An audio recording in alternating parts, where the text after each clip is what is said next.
Hey there, this is Dane from featherprop.com. Thanks for joining me today. Can our loved ones look down on us from heaven? That's the question that I want to take a look at today in this video. This question was sent to me by my good friend Brian from the Great Lakes Backpacker YouTube channel. Brian and I have hiked together a few times, and I appreciate his friendship very much. You know, on this channel, we've sort of been on the topic of death the last few episodes, and so it would seem like a good time to insert this particular question. And I'd also like to pause and thank those who come back and view these videos, and for those who give them a thumbs up. Those thumbs up do provide information to YouTube's algorithms, which could make more videos discoverable to others. So if you like this video, please be sure to nail that thumbs up button extra hard. That may push videos to others who are interested in the very same things and could increase the dialogue in the comments section below, which everyone likes to read. Also, if you haven't subscribed, now would be a good time for me to encourage you to do just that.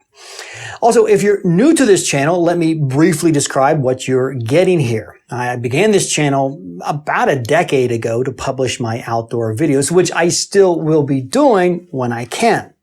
However, for a little less than a year now, I've been adding commentaries from my Christian perspective. I served as a pastor for 11 years and am now involved in jail ministry, as well as leading Bible studies at a local drug rehab clinic. I consider myself a Bible teacher, though I have not been formally trained. I've never been to a Bible college, or actually any college for that matter. Professionally, I've worked as an investigator now for over 35 years, and I kind of sort of bring that perspective to my Christian studies. All right, let's get on with it.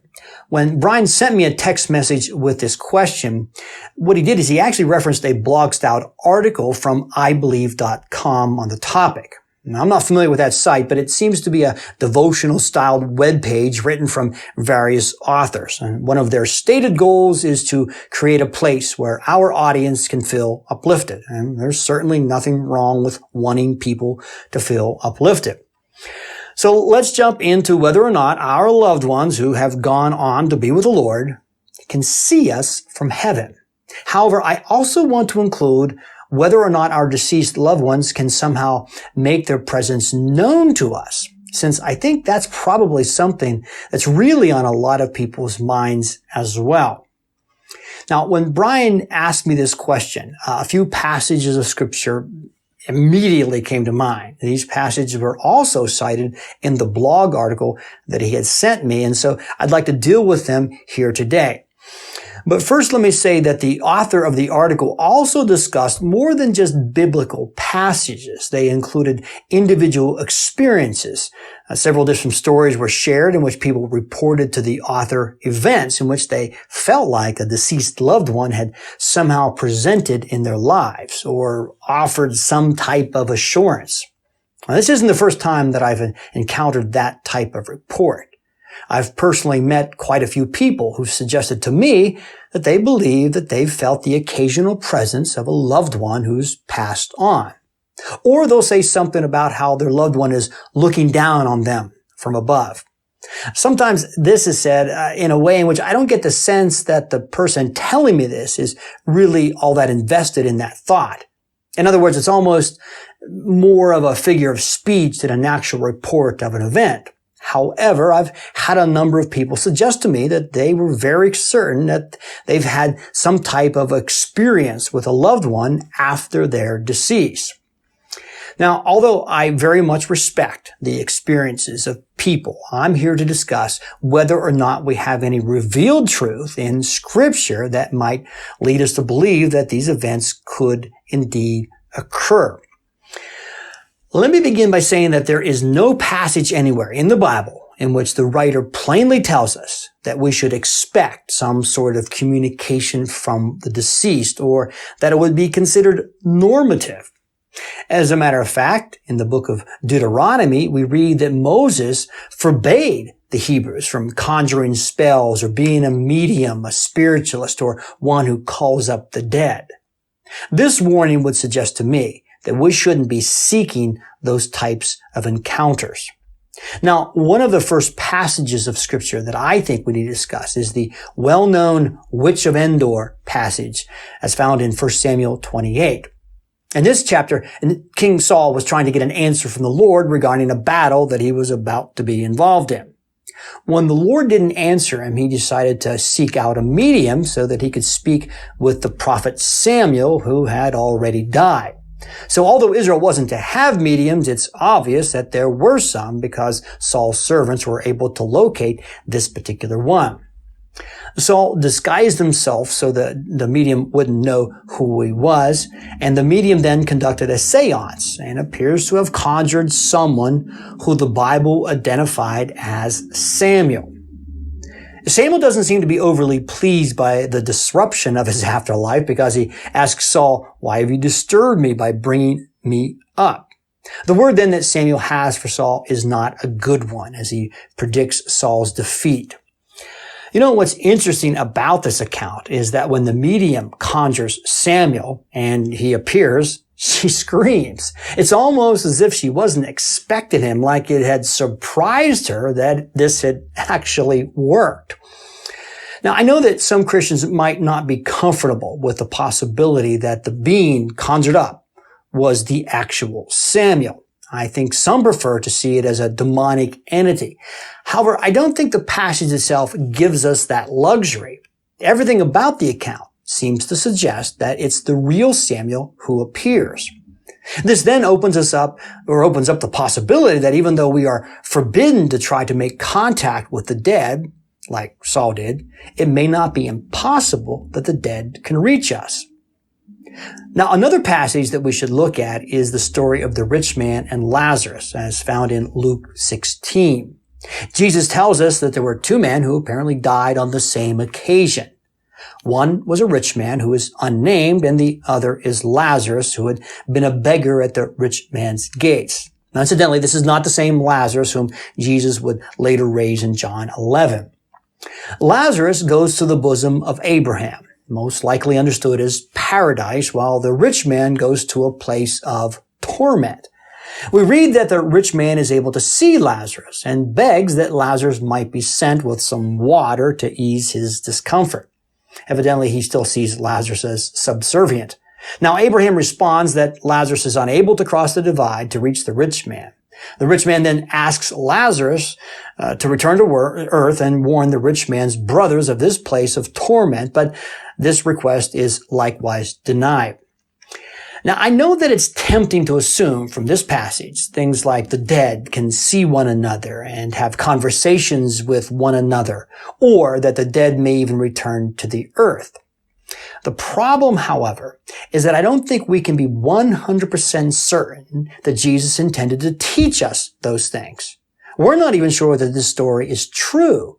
Not only is it possible that it's a parable, but some scholars insist that it was a parable used by the rabbis in Jesus' day, and Jesus had simply reinterpreted it and retold it. Now, if this is the case, then I don't feel comfortable drawing conclusions from it that are outside the boundaries of Jesus' intentions. The passage ends with Father Abraham telling the rich man that if his brothers didn't listen to Moses and the prophets, then they wouldn't listen to someone raised from the dead. Now, it's obvious to me that Jesus is commenting on the lack of insight that the religious leaders of his day had possessed, and that the teaching was really about his own coming resurrection. Therefore, I'm a little concerned about pressing that story for details which it may not intend to convey.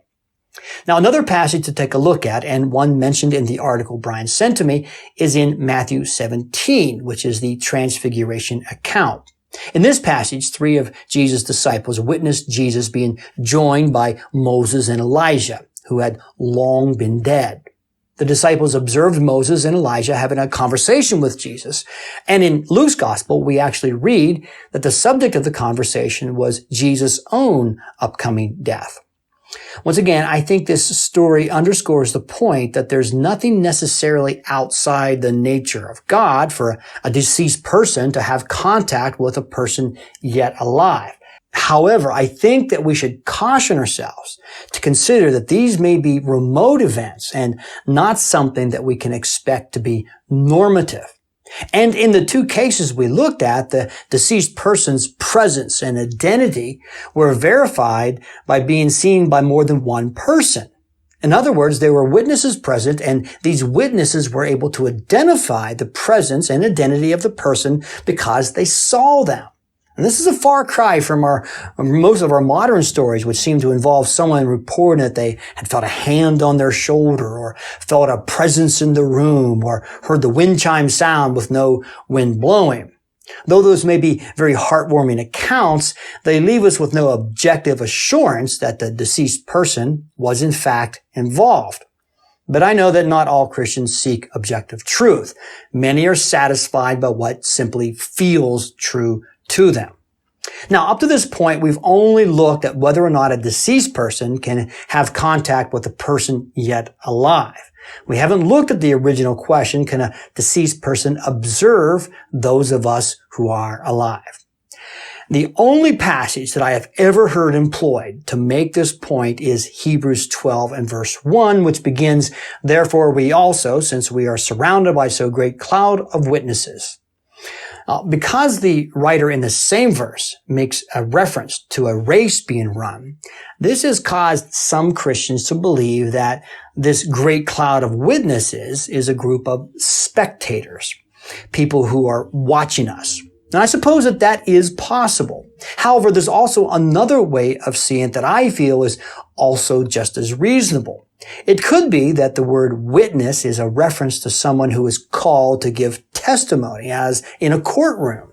Now, to bolster that point, in the preceding chapter, we have a list of people who had placed their faith in God, and in 3 verses, we are told that they had a good testimony.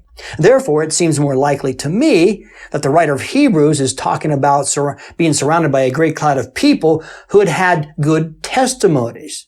They were called upon to give testimony as witnesses, not called upon to watch us. Now, with all of that being said, I cannot rule out that those who have died cannot see us. Maybe they can. However, I don't think that it can be demonstrated from Scripture that we can assume that we are being watched by them.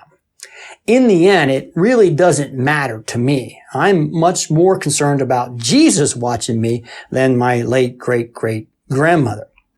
I know that my answers don't always seem to answer the questions. But sometimes the answer has to be, I'm not sure. And I am absolutely okay with that. I hope to see you next time here.